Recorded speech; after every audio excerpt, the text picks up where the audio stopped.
Hello, everybody. Apparently I had an issue with LinkedIn, but we seem to be live now. So hopefully you can all see and hear me. So today I wanted to come on board or on screen, I guess, just to talk about decision making, particularly uncertain times. Obviously, there's a lot going on out there currently. And so I thought, as a leader of a business, what are you going through and what are the challenges that you're having to go through? We know that being a leader involves making decisions. And at the best of times, those decisions can be fairly challenging at times, right? You have to take time away. You have to think about this. You have to consider it. You have to digest the information. You have to overcome your own self-defense mechanisms, if you like, about the fear of the unknown and all of these good things. But that's in good times when things are not so critical. But at this point in time, when we have so much uncertainty out there, how are you making decisions? And how are you, I guess, coming up with a plan to approach these decisions? Because it's all too easy to act like an ostrich and stick your head in the sand. But at the end of the day, a decision still needs to be made. And while that may delay the inevitable, it doesn't actually solve the problem that you've got. So hopefully there's some tips here that I can give you that may help. So there are some things that I've seen in an article recently by McKinsey, and I'll share the link to that shortly. But one of the first things to do when faced with a critical decision is to take a step away from it. Whilst that may feel counterintuitive, it actually will help you consider it in the grander, bigger things of things. No knee-jerk reactions, we know. So take a breath, take a step away, consider it, look at it, come back to it. Sometimes, the people I work with, I sleep on it overnight and then see if the decision that you thought you were going to make still feels like the right decision, then go ahead. But otherwise, take a step away. The next thing to do, which can happen if you've got a big team around you, is involve more people in that decision. So it's not just down to you. Encourage people within your team to come up and help you make that decision. If you don't have a team, then who else could you turn to? You may have a coach, you may have a consultant, like the people I work with. You may have friends who can help you. Whoever it is, you need to sometimes bounce the idea off somebody else. So involve more people. The next thing to do is it's unlikely that you're going to have to make a very huge, significant decision. But if you are, those are often made up of smaller decisions. So maybe there are within a larger decision some smaller critical decisions that you could make, that you could actually do. And it's a bit like, eating an elephant one bite at a time, right? So if the decision is huge, well, let's start chunking it down a little bit and let's start breaking it down and making critical small choices. The next thing you can do, again, if you're in a bigger organization, but actually equally, even if you're a smaller organization, is make sure that you have that focus. The McKinsey article talks about setting up a nerve center.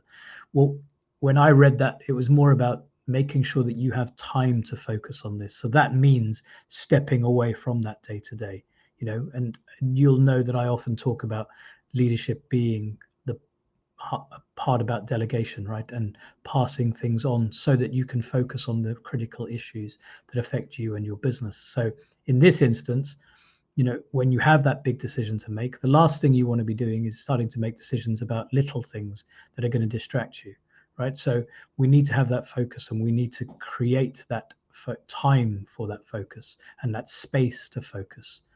And the final point, I guess, on the article was empowering leaders with judgment and character around you. And this comes down, I guess, to the people you've got around you and how much you trust them. And we should be trusting the people we work with. We should be trusting the people we hired, because otherwise, why did we bother hiring them? So if you've got the right people around you, then they will be able to help you. And it comes back to my blank sheet of paper analogy that I put up a few days ago. I want people to come to me with the solution, not just the problem. They can tell me what the problem is, but it's okay. So in this instance, what would you suggest we do? Because often that person is facing that decision or facing that issue, will have more of an awareness of the issue. They may just need to have it rubber stamped by you, depending on the culture of your organization. But that's down to you as the leader to enable people and to empower people within your business to make those decisions and to deal with them. And if people know that they're able to make those decisions without having to come to you, then actually that may free you up to focus on those bigger issues, like I said previously. So those are some ideas that I had, or that, as I said, that I read in the article, and I will share the link below a little bit later on. But I'd love to know what you think about it, because we have a lot of decisions, right? There's the US elections going on currently. We've got Brexit. We've got COVID. There are so many big things that are out of our control. In the United Kingdom alone, we know that we've been locked down as of tomorrow. So, and that was only announced over the weekend. So how can you plan for that, and how can you approach that?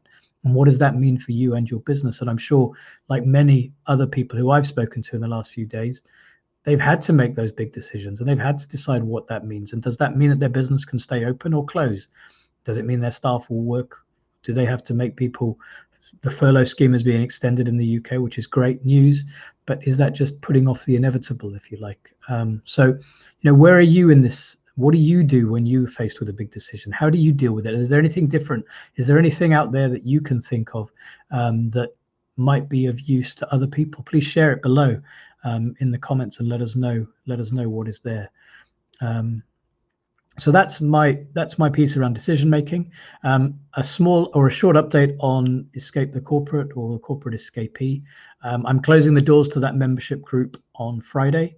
I recognize that timing is everything, and maybe launching this in the midst of a pandemic is probably not the best idea. But if you are in a corporate role and you are thinking about doing something different, now may not be the time to go and do it, but there's nothing to stop you from thinking about it.